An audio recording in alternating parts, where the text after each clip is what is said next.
Bienvenue à tous, c'est ravi de vous retrouver dans ce nouveau numéro de Santé Mag. Nous célébrons ce 28 février la journée de lutte contre les maladies rares, des pathologies qui touchent plus de monde que nous le pensons en réalité. Puisqu'on compte entre 300 et 400 millions d'individus à travers le monde qui seraient touchés par les maladies rares. À ce jour, on estime qu'il en existe entre 7 000 et 8 000 maladies, dont la grande majorité est d'origine génétique. On parle à peu près de 80% qui seraient d'origine génétique en effet. En Algérie, les chiffres ne sont pas précis. On parle de près de 2 millions de personnes atteintes de maladies rares. Les plus fréquentes seraient celles dites hémolytiques, maladies du sang, ainsi que les neuromusculaires. Ce soir, on tentera de comprendre avec mes invités comment vivre en Algérie lorsqu'on est porteur d'une maladie ou de plusieurs maladies rares. Quels en sont les risques de complications? Quels sont les traitements disponibles en Algérie? Peut-on mener une grossesse lorsqu'on a une maladie rare? Voilà en gros le propos proposé ce soir dans votre émission Santé sur Canal Algérie. Et pour en parler justement, j'ai le grand plaisir de recevoir ce soir Madame Mariam Merezi. Vous êtes notre témoin ce soir, vous êtes porteuse de plusieurs maladies rares, on verra ça tout au long de l'émission. Je rappelle également que vous êtes créatrice de contenu sur les réseaux sociaux. Vous êtes par ailleurs présidente de la fondation Mayra, maladies invisibles et rares, auto-immunes. Bienvenue. Merci beaucoup pour l'invitation. C'est moi qui vous remercie. J'ai également le grand plaisir de recevoir un autre témoin, mademoiselle Maya Saïd. Vous êtes également notre témoin ce soir. Vous êtes porteuse d'une maladie rare, on verra laquelle tout à l'heure. Et vous êtes également membre de la Fondation Mayra. Bonsoir. Bonsoir, merci de me recevoir. C'est moi qui vous remercie. J'ai également le grand plaisir de recevoir professeur Aboura Abdelatif Chahira. Vous êtes spécialiste en hématologie au CHU Nîmes-Sousse. Bonsoir. Bonsoir et merci pour l'invitation. C'est moi. Et puis, nous avons également le grand plaisir de recevoir le docteur Benkassi Yassine. Vous êtes spécialiste en médecine interne et en immunologie clinique.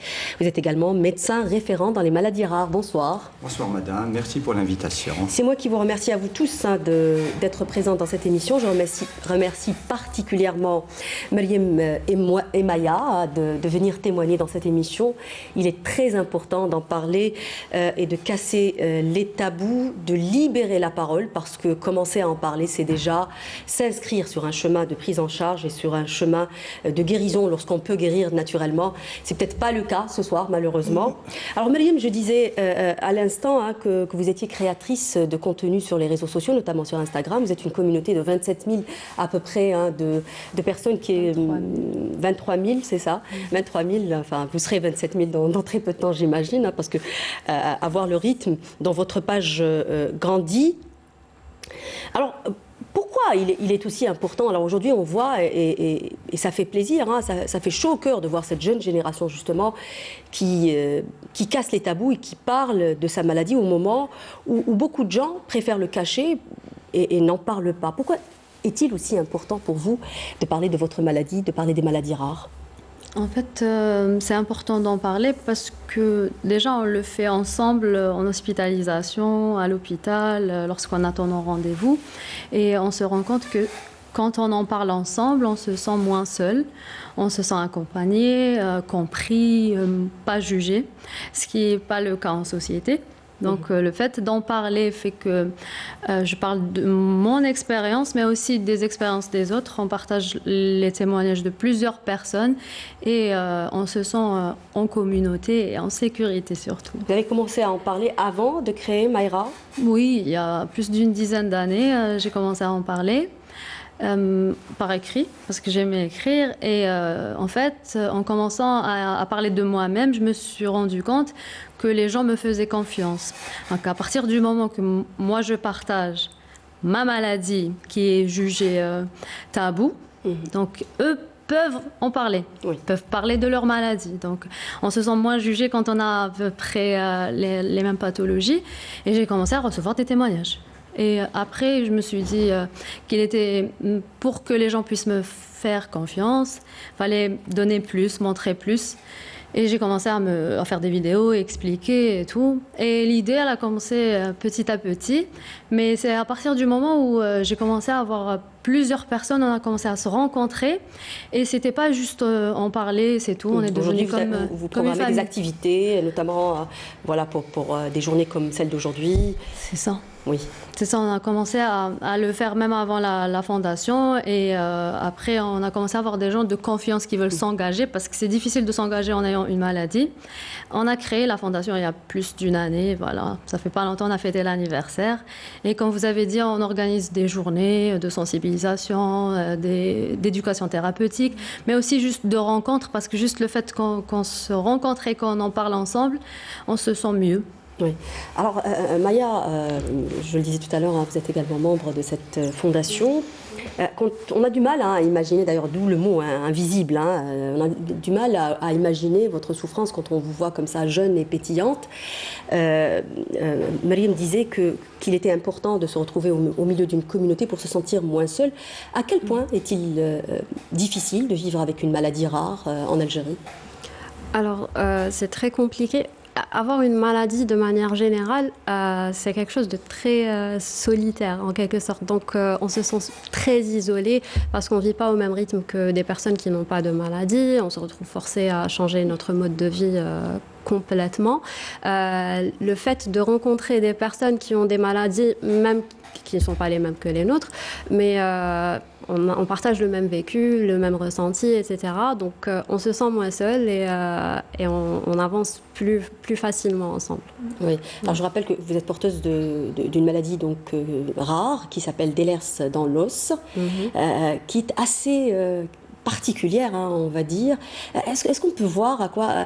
Alors, elle est caractérisée particulièrement par une hyper-élasticité des tissus. Ça, c'est très visible hein, au niveau des articulations. Oui. Alors, bon, c'est pas... C'est assez impressionnant. C'est pour ça que j'aimerais que les gens voient ça. Oui. Alors, c'est pas le symptôme phare parce que je tiens à préciser qu'on peut très bien être hyperlaxe, flexible et ne pas avoir le syndrome. Mais voilà, par exemple, j'arrive à faire ça avec une facilité déconcertante, etc. Après, j'évite de faire le reste. On va y revenir en tout cas. Mariam, par contre, vous êtes porteuse de plusieurs maladies rares, hein, c'est ça? Oui. Moi, j'ai plusieurs maladies auto-immunes, dans une maladie aussi rare. Et ça se voit pas, mes maladies ne se voient pas du tout. D'accord.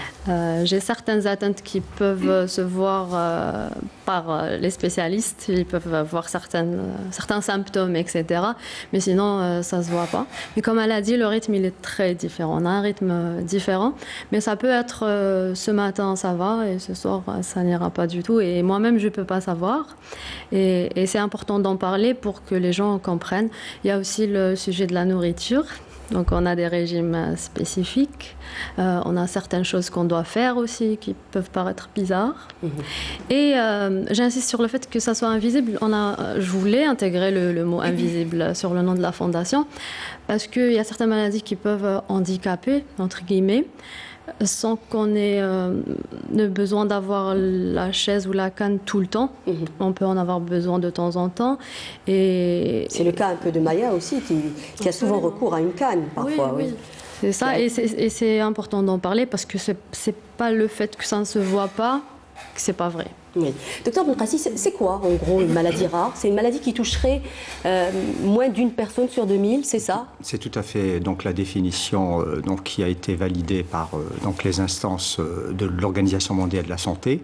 C'est donc une personne de toucher sur 2000 personnes.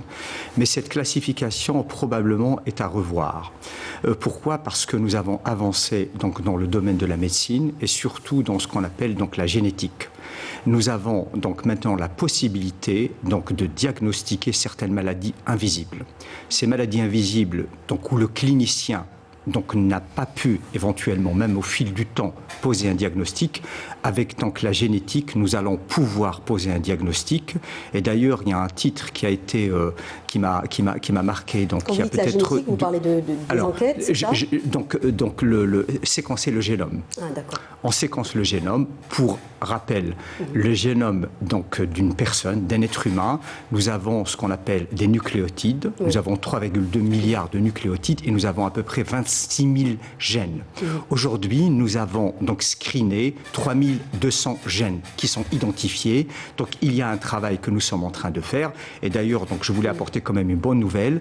Donc c'est la première fois dans le monde où un laboratoire a réussi à donc séquencer un génome, ça s'appelle un NGS, un panel NGS. Nous avons séquencé un génome entier en 2 jours. C'est une prouesse mondiale et donc ça va nous ouvrir la porte à démystifier ces maladies. C'est pour dire qu'il y a de l'espoir. Hein. Professeur Aboura, je disais en préambule, au tout début de cette émission justement, qu'en Algérie, les maladies les plus fréquentes seraient des maladies du sang justement. Oui. Est-ce qu'on pourrait avoir une idée des maladies les plus fréquentes que vous voyez en consultation justement? En consultation. On va peut-être zoomer tout à l'heure sur une d'elles justement. Oui. En fait, on les appelle les anémies hémolytiques congénitales. Oui. Parmi les anémies hémolytiques congénitales, on a la drépanocytose, en fait les syndromes drépanocytaires, il y en a plusieurs, et la bêta-thalassémie. Mais si on peut les scinder en 3 grandes pathologies, on a dans les globules rouges, soit ça atteint l'hémoglobine, on parle d'hémoglobinopathie, entre autres la drépanocytose, la bêta-thal. Ça peut toucher les enzymes du globule rouge, enzymopathie, essentiellement déficit en GSPD. Ça touche les garçons. Et pyruvate kinase, mais on a des dizaines qu'on n'a pas les moyens d'étiqueter. Et ça peut toucher la membrane du globule rouge. On a une membranopathie. La plus connue, c'est la sphérocytose. Mais il y a d'autres comme l'elliptocytose et autres. Oui. On va voir justement, je vais vous inviter à regarder un reportage qui revient sur la bêta-thalassémie particulièrement, qui est une maladie invalidante, très difficile à vivre. On va le voir tout à l'heure avec vous. On va voir justement un portrait qui a été tourné par Yasmine Messaoudi. Je rappelle juste que cette maladie touche 2% de la population en Algérie. Regardez. Thalassémie. Thalassémie? Non. Non, je ne connais pas cette maladie. J'ai entendu parler du cancer, du sida, de toutes les choses, mais cette maladie, c'est nouveau, c'est ancien, c'est...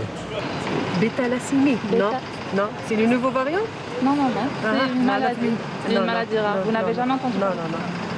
C'est quoi exactement? Peu connue du grand public, la bêta-thalassémie est une maladie rare du sang due à une anomalie génétique de l'hémoglobine. Plusieurs types de thalassémie existent avec des caractéristiques et des degrés de sévérité différents. Selon les dernières études, 931 cas ont été recensés en Algérie, ce qui équivaut à 3,87 cas pour 100 000 personnes. Née avec cette maladie, Dounia n'avait que 6 mois lorsque ses parents ont commencé à s'inquiéter. J'étais fatiguée, j'étais trop pâle et je pleurais beaucoup et je mangeais pas bien. Donc après des hospitalisations et des bilans et tout, ils ont découvert que j'ai une bêta-thalassémie. Depuis l'âge de 8 mois, le cas de Dounia nécessite des transfusions sanguines régulières, en plus d'un traitement de fond. On a des chélateurs de fer parce qu'on a une surcharge en fer à force de faire des transfusions sanguines régulièrement. Voilà. Donc on est obligé de baisser le taux du fer dans notre corps. Sinon, ça risque de compliquer les choses pour notre santé. On risque d'avoir d'autres maladies comme le diabète ou là des complications. Âgée aujourd'hui de 22 ans, cette étudiante en biologie est très présente sur les réseaux sociaux. Elle partage son quotidien et interagit avec les malades pour les aider à mieux gérer leur maladie, mais surtout leur donner du courage. Il faut une hygiène de vie. Voilà, on a des moments de faiblesse, des moments où on est fatigué, on ne peut rien faire.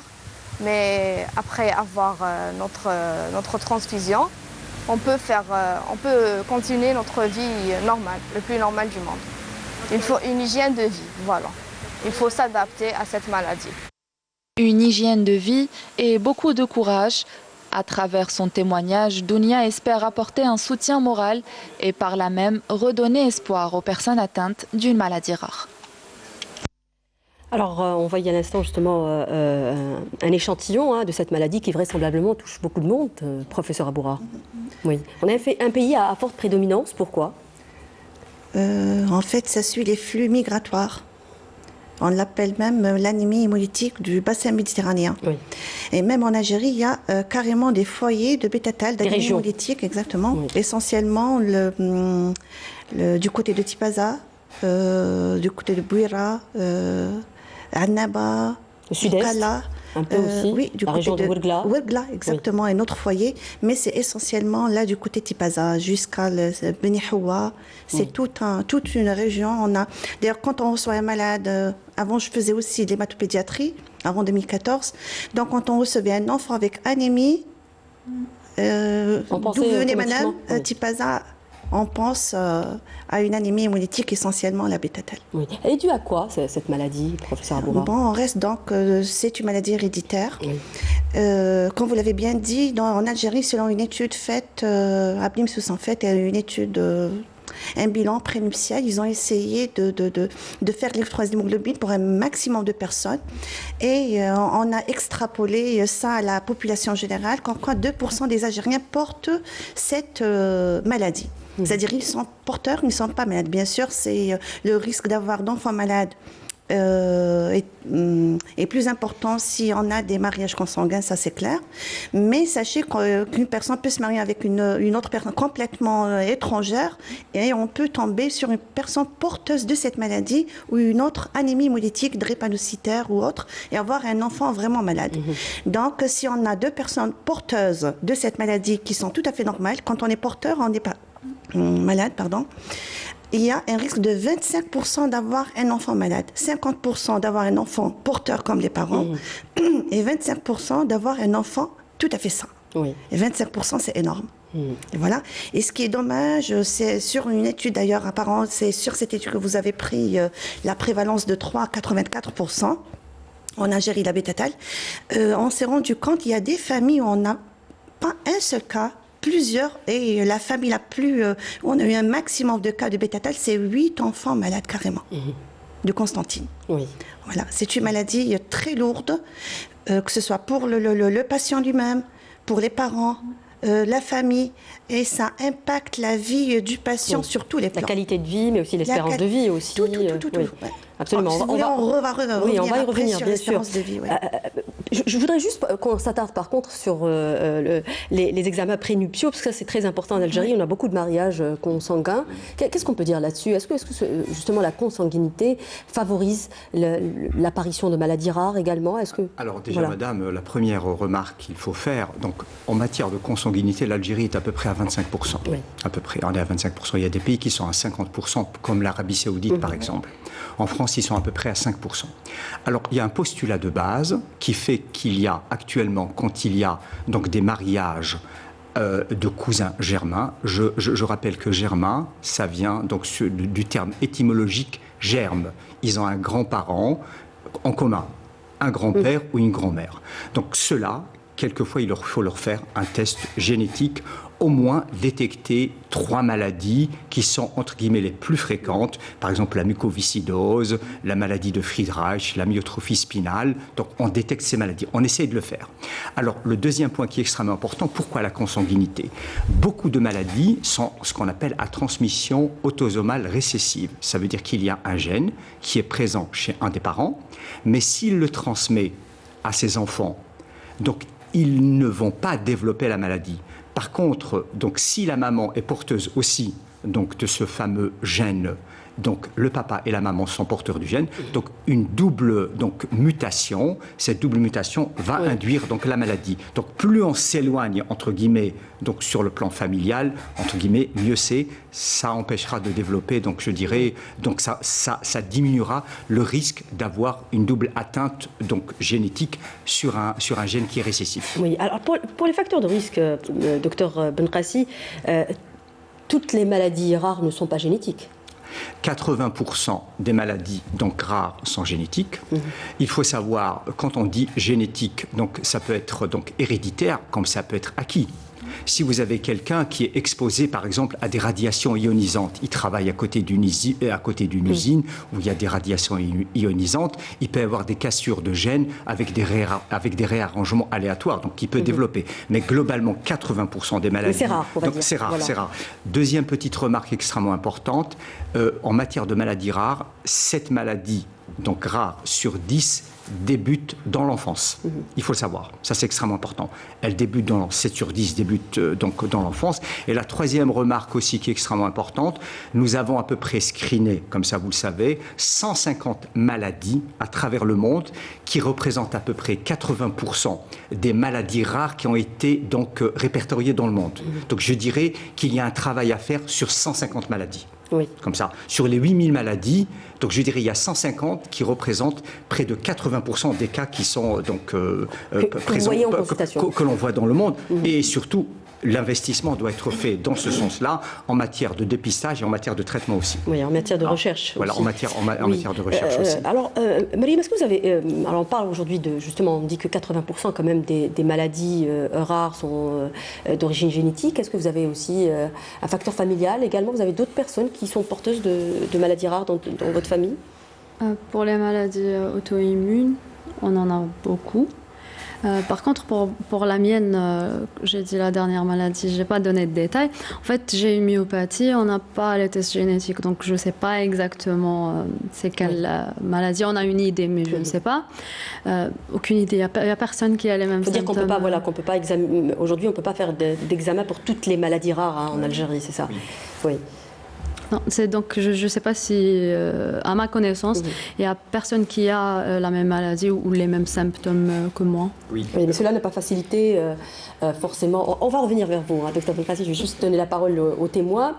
Mais cela n'a pas facilité pour autant votre diagnostic. Vous avez été diagnostiqué quand même à un âge assez avancé, hein, pas dès l'enfance. Par rapport, oui. J'ai commencé à avoir des symptômes vers l'âge de 10 ans. Après, j'ai eu d'autres symptômes différents vers l'âge de 14 ans et vers l'âge de 16 ans. Quel genre de symptômes?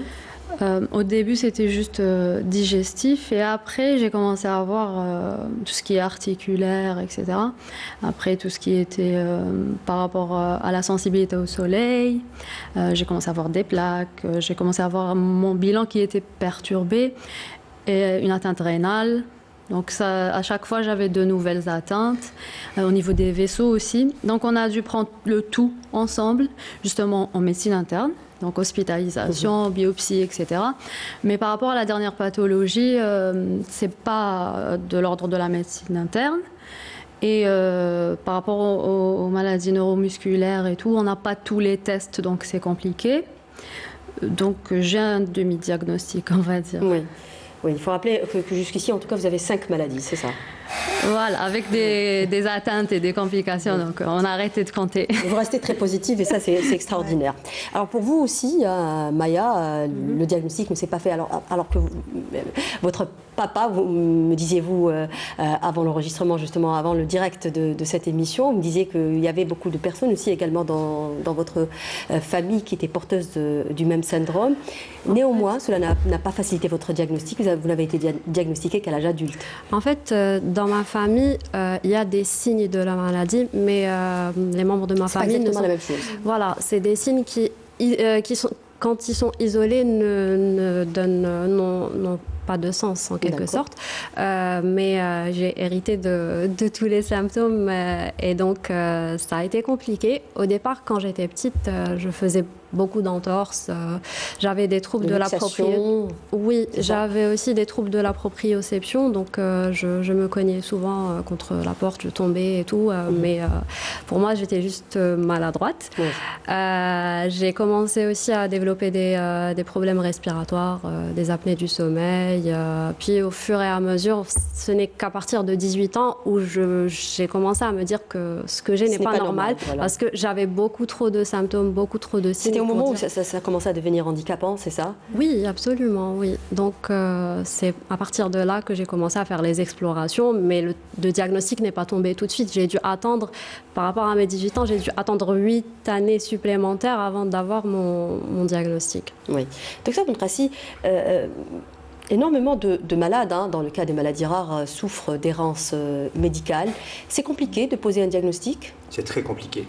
C'est très compliqué parce qu'il y a des maladies... Alors déjà, dans le cas échéant, hein, pour parler de l'Algérie, il y a déjà l'absence d'examen, l'absence de test. Mais est-ce que cliniquement déjà, on peut poser un diagnostic? Il faut y penser. Il faut y penser. Il faut s'investir aussi.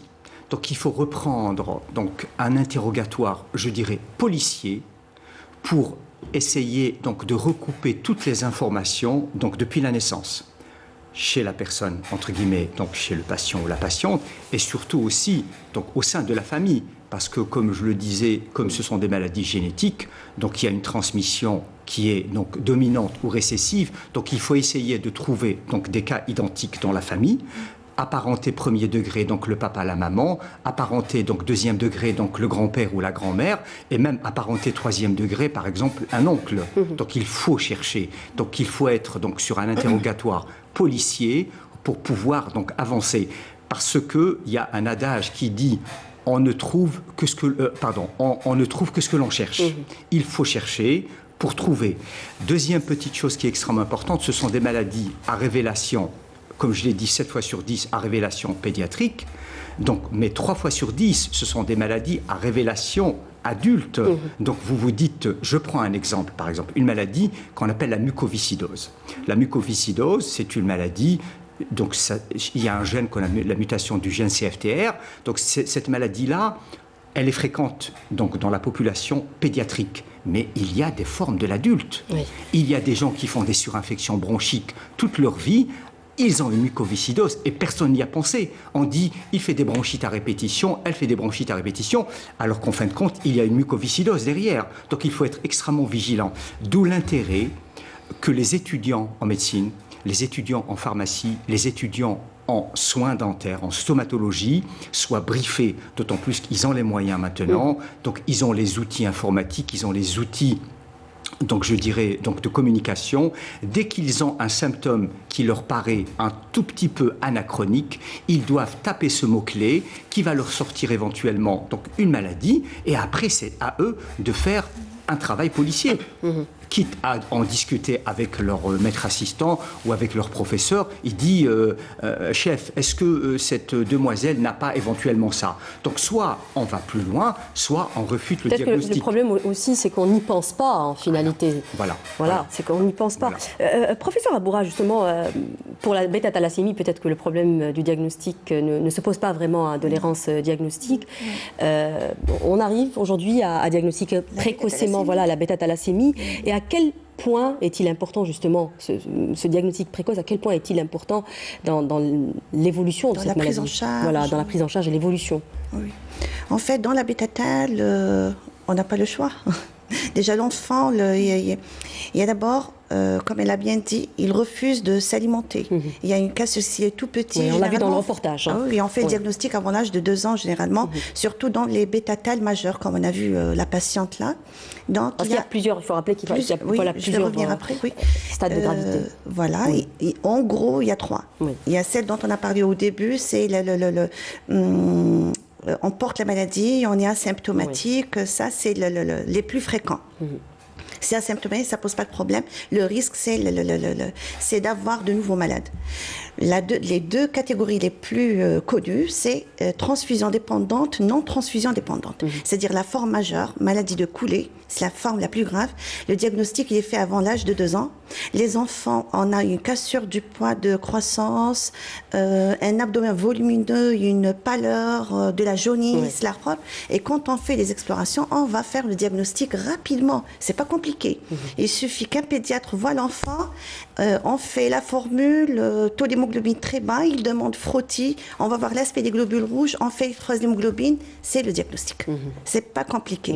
Donc c'est pas comme les autres maladies, si je fais pas le diagnostic, il va y avoir des complications ostéo-articulaires ou autres. Non.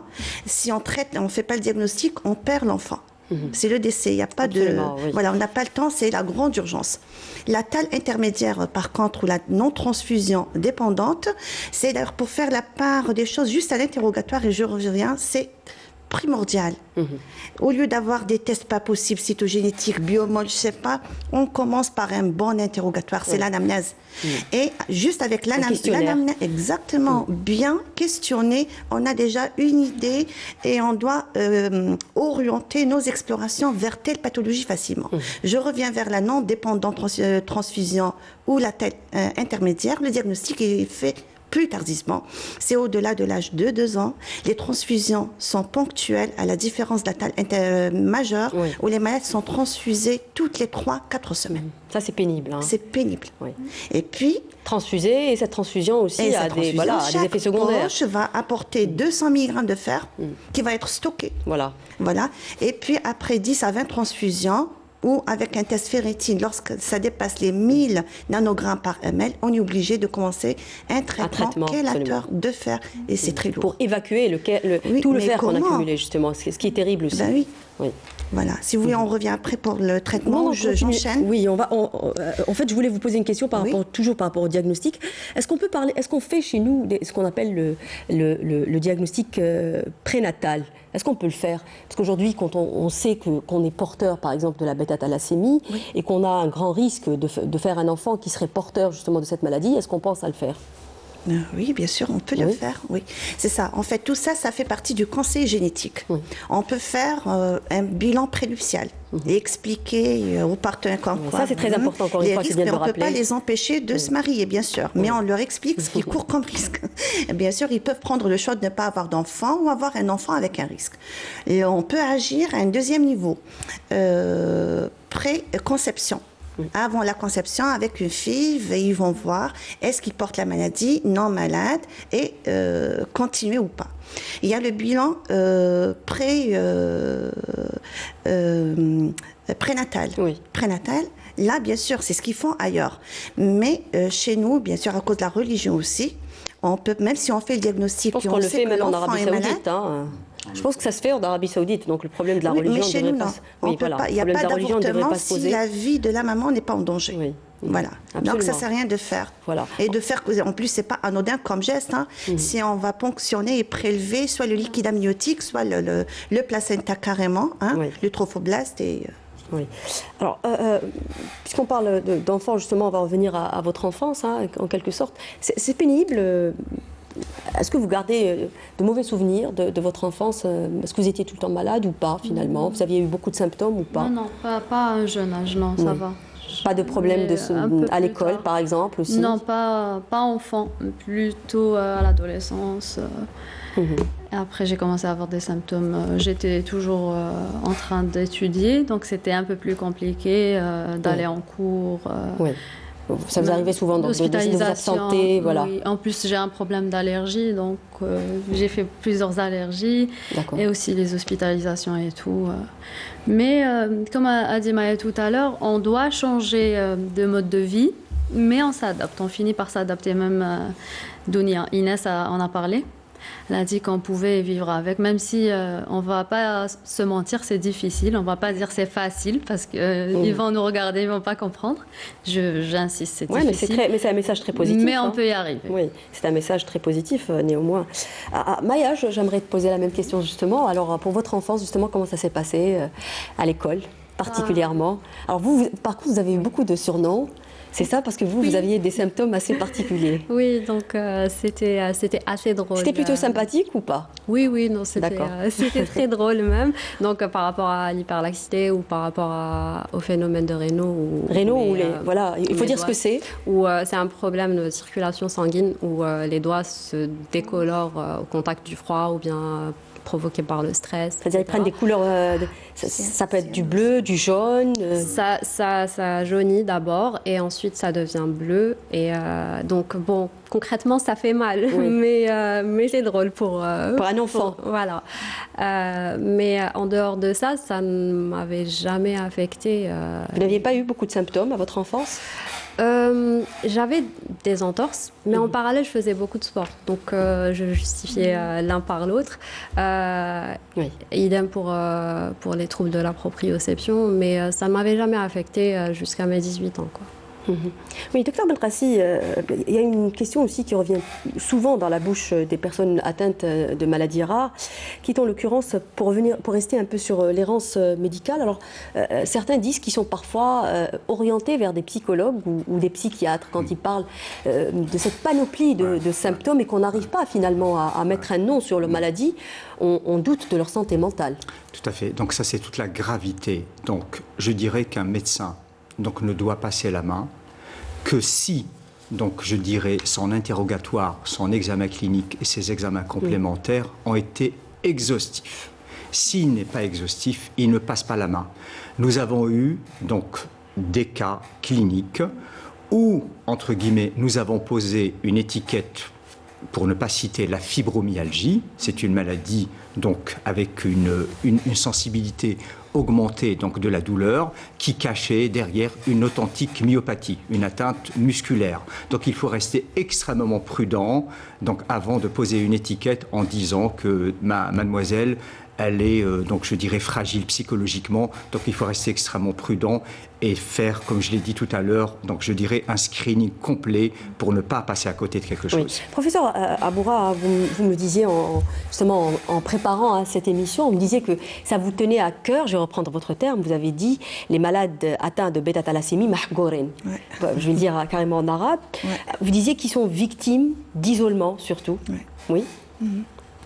Vous vouliez en parler? Allez-y. Exactement, oui. Là, donc, à la différence des maladies auto-immunes, là, ce que je viens d'entendre, la bêta-thal, ça ne se passe pas comme ça du tout. D'abord, bon, il y a quelques années, ils ne recevaient pas le support transfusionnel correctement. Donc, ils ne sont pas transfusés, tout le temps anémiés. Donc, ils avaient un retard staturopondéral assez important, assez marqué. Et en plus, avec des déformations osseuses. Oui. Voilà. Les années 4, bon, ce qu'on lit, moi, j'ai pas vu ça. Mais quand j'ai commencé déjà, il y a une grande différence entre les enfants qu'on voyait, par exemple, en 2000 et en 2020. C'est deux mondes. Oui. Les traitements ont changé leur vie. Oui, d'abord c'est transfusion. Même si c'est toujours compliqué. Voilà, c'est le programme transfusionnel. Les maladies sont bien transfusées, ils vivent avec un 9-10 grammes d'hémoglobine, ils grandissent le plus normalement du monde. Bien, on va dire. Ils ont moins de déformations. Oui, on a vu tout à l'heure le témoin, justement. On a des médecins, des électroniciens, il faut voir des psychologues, c'est pas ça qui manque, 5 ou 6. Voilà. Mais dans l'enfance, c'est très difficile pour les bêta-thal, à la différence des autres maladies rares. D'où l'importance peut-être d'une éducation thérapeutique, justement, dès le plus jeune âge, apprendre à ses enfants. Parce que même comme ça, j'imagine, même avec des traitements disponibles, ça reste quand même une maladie très difficile à gérer. Se faire perfuser une fois par mois ou une fois chaque 3 semaines. Avoir aussi les traitements pour le faire. Oui, voilà. Il y a les transfusions d'abord, et c'est pas rien une transfusion. D'ailleurs, quand on va juste le cater, ça fait peur.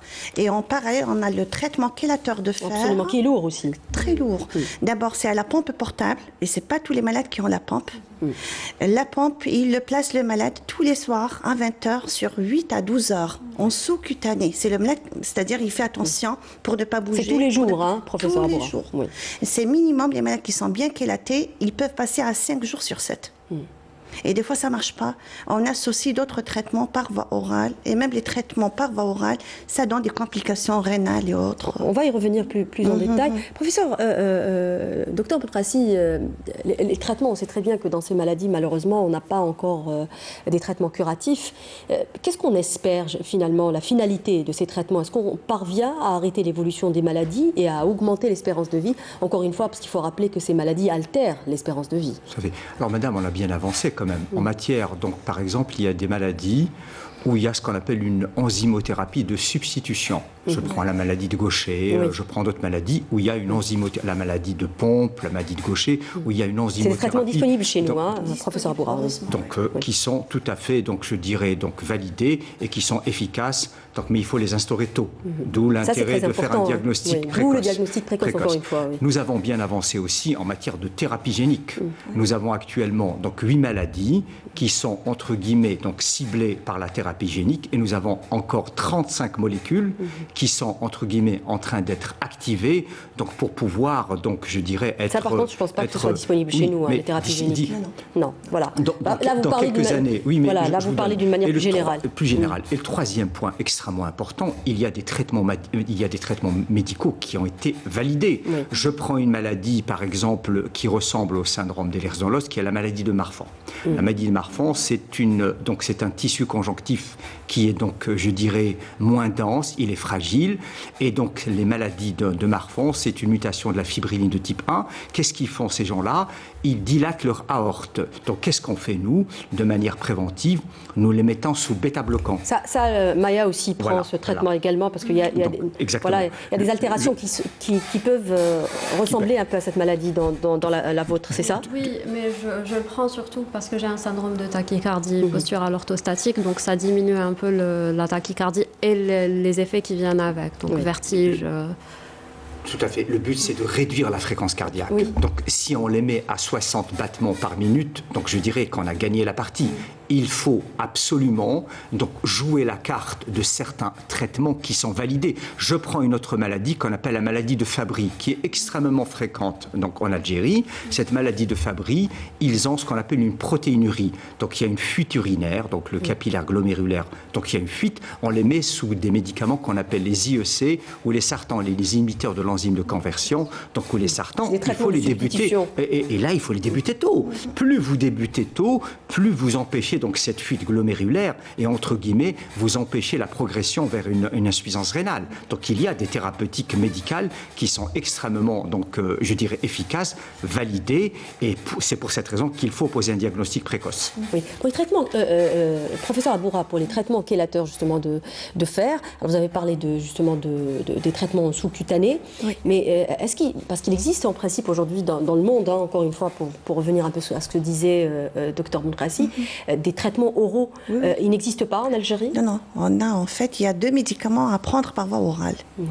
Il y a le défériprone qu'on n'a plus depuis, on l'a eu entre 2010, 2011, 2012. Depuis, on l'a plus, malheureusement. Et puis, le deuxième médicament, c'est le défériprox.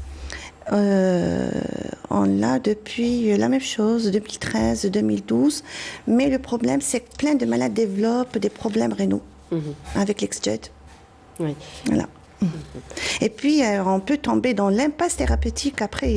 Si le malade il n'a pas la pompe portable, c'est pas tous les malades qui l'ont et ça coûte extrêmement cher et c'est pas disponible. Et on n'a pas d'Eferiprone et le malade va nous faire une protéinurie, donc il peut pas prendre l'Exject, c'est l'impasse.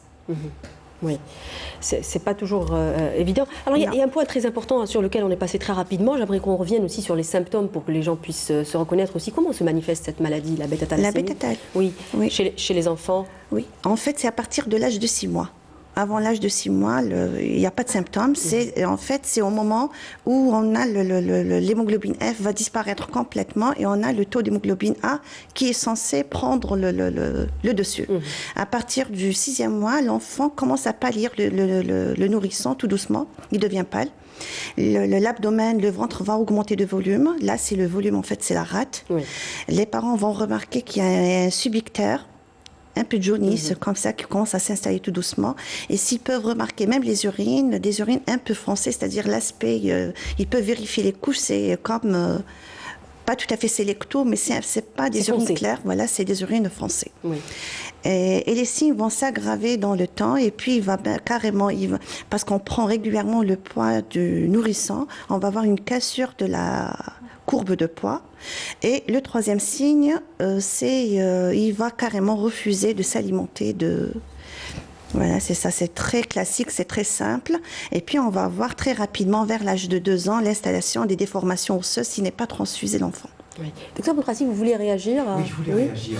Je vais revenir rapidement sur la maladie de Fabry dont j'ai parlé tout à l'heure. Donc, où il y a une accumulation, parce qu'il y a un déficit enzymatique. Par exemple, cette maladie de Fabry, je m'adresse par exemple aux étudiants, elle peut se manifester par un tableau d'accident vasculaire cérébral chez une jeune personne.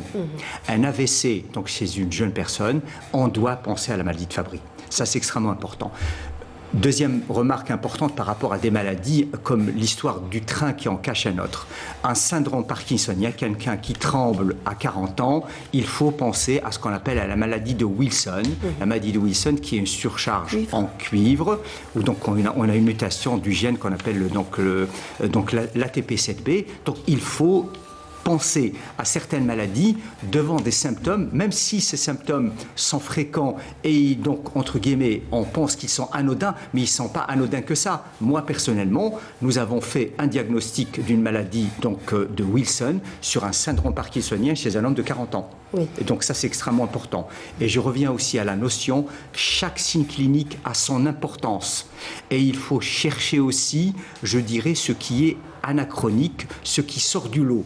Dès que vous avez un signe clinique qui ne correspond pas, on discutait tout à l'heure avec mademoiselle, quand elle nous parlait du syndrome de la maladie de Raynaud, donc chez son papa, donc une maladie de Raynaud chez un homme, ce n'est pas classique. La maladie de Raynaud touche donc la population féminine adolescente. Ça préserve, donc les pouces ne sont pas touchés et il n'y a pas de crise durant l'été. Donc ça c'est extrêmement important. Donc vous avez un homme qui fait donc un syndrome de Raynaud, donc il faut penser à aller gratter et faire donc une recherche d'une maladie auto-immune ou d'une maladie rare. Oui. Maya, comment évolue votre maladie aujourd'hui ? Alors, les traitements déjà, qu'est-ce que vous avez pris comme traitement et comment évolue votre maladie? Est-ce que vous pensez qu'il y a eu une stabilisation, vous avez moins de douleur? Parce que j'imagine que le symptôme le plus contraignant, c'est la douleur.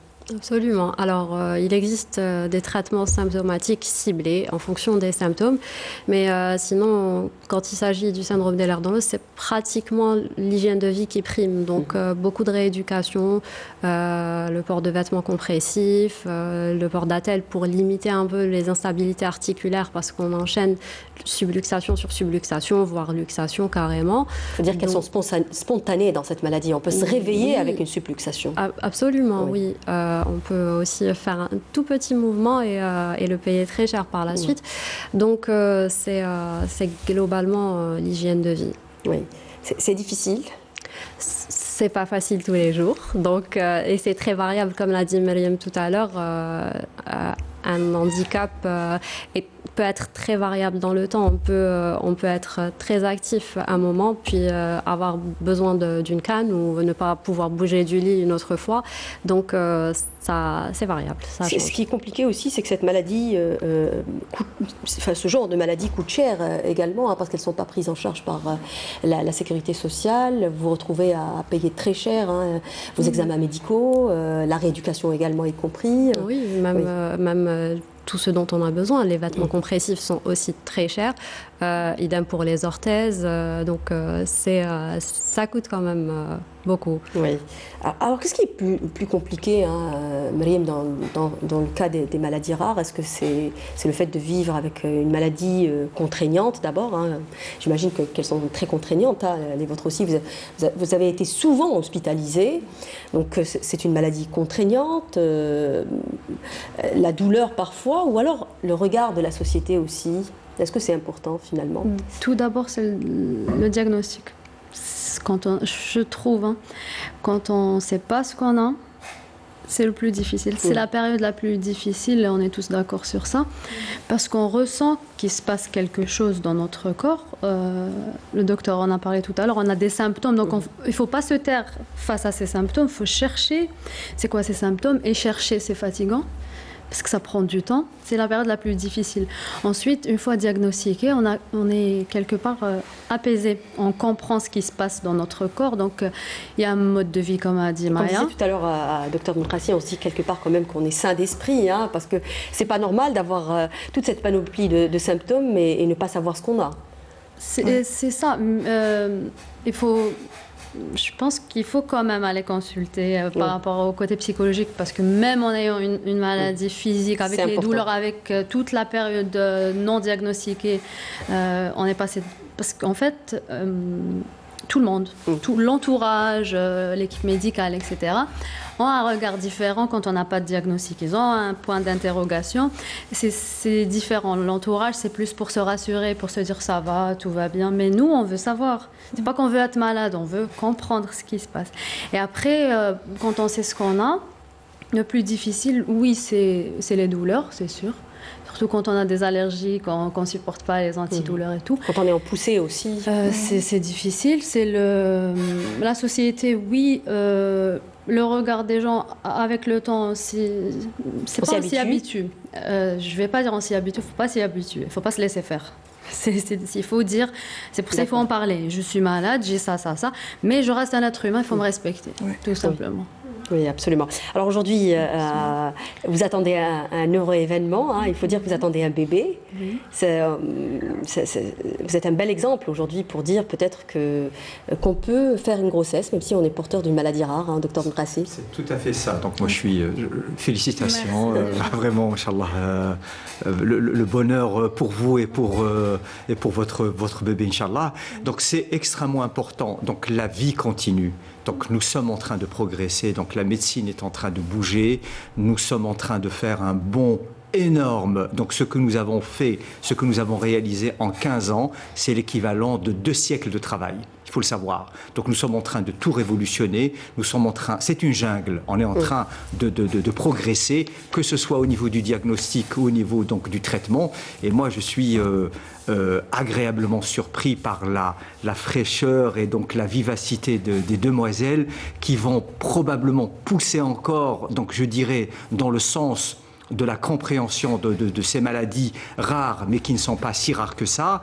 Et donc ça va nous encourager, nous aussi, à avancer encore pour pouvoir apporter un plus. Oui. Peut-être pour rester un peu dans le message positif, professeur Aboura, il faut dire aujourd'hui qu'il y a des cellules souches quand même qui apportent un grand espoir pour les bêta-thalassémies. La greffe de moelle. Oui, voilà, la greffe de moelle. Il y a aussi les thérapies géniques, elles ne sont pas encore arrivées en Algérie, mais ça va venir. Ça va venir. Donc voilà. Oui. Avant d'arriver à tout ça, moi je commence tout doucement. Il ne nous reste pas beaucoup de temps, il nous reste 1 minute. Oui, allez-y. Une minute. Bon. Les années 70-80, l'espérance de vie des patients atteints de bêta-thal majeur, c'était 17 ans. D'accord.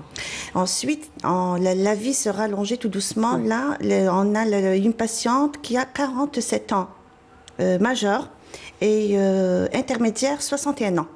C'est extraordinaire. Et puis l'évolution de tout ça, c'est grâce à un bon régime transfusionnel, une très bonne chélation, mais en parallèle aussi, c'est l'espoir avec la greffe de moelle.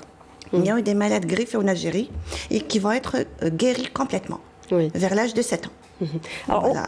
On va terminer avec vous, Mariam, très brièvement, un conseil peut-être pour les jeunes filles ou les jeunes dames qui veulent faire un enfant et qui sont porteuses de maladies rares. Déjà, il faut en parler à son médecin avant. Oui. Il faut en parler. C'est quelque chose qui est censé être naturel. Je sais que c'est compliqué, mais il faut en parler à son médecin. Il faut une surveillance de près. Une surveillance de près, une hygiène de vie. Il faut respecter ce qu'on nous dit, parce qu'il y a certains traitements qu'on ne doit pas prendre, il y a certains traitements qu'on devra prendre, certains tests qu'on fera plus que d'autres. Mais même si c'est difficile, parce qu'il faut faire des analyses, etc., il faut rester positif et en parler à son médecin. La relation patient-médecin, c'est très important. Oui, merci beaucoup, messieurs, dames, d'avoir participé à cette émission. Merci à vous de nous prêter attention. Cette émission est à présent terminée. N'oubliez pas de nous rejoindre sur les réseaux sociaux. Je vous souhaite une excellente suite des programmes sur Canal Algérie. À lundi prochain.